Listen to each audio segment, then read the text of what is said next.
so strong.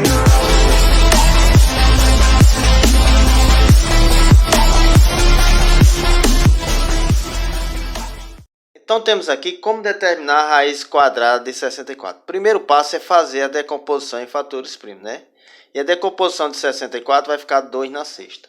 Então eu vou pegar o 2 na sexta e jogar dentro do radical. Então ficaria 2 elevado a 6. Para eliminar esse radical, eu vou dividir esse expoente pelo índice que tem aqui. O índice que tem aqui é 2. Então quando eu faço essa divisão, esse radical desaparece. Então vai ficar 2...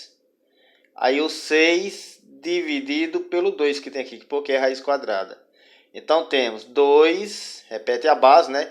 E vou dividir isso aqui, 6 dividido para 2, 3. E 2 na terça é igual a 8, não é isso? Então, a raiz quadrada de 64 é igual a 8. Bom, agora vamos determinar a raiz cúbica de 64. É o mesmo processo. 64 é 2 na sexta, então substituindo aqui, né? Raiz cúbica de 2 na sexta. É só fazer a divisão agora do expoente pelo índice. Então, vamos tirar o radical. Então, ficaria 2. 6 dividido para 3. Temos aqui 2. 6 dividido para 3, 2.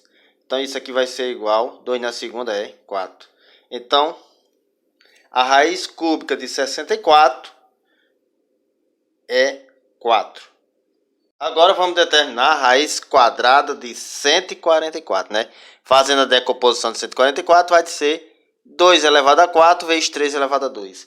Substituindo aqui, né? Então vai ficar 2 elevado a 4 vezes 3 elevado a 2.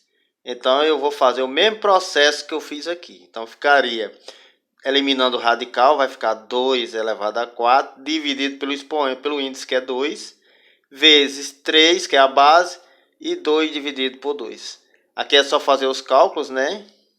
4 dividido para 2 dá 2, vezes a base aqui, 2 dividido para 2 dá 1. Então veja só, 2 na segunda é 4, vezes 3 elevado a 1 é 3. E 4 vezes 3 é 12. Então temos aqui a raiz quadrada de 144 é o 12.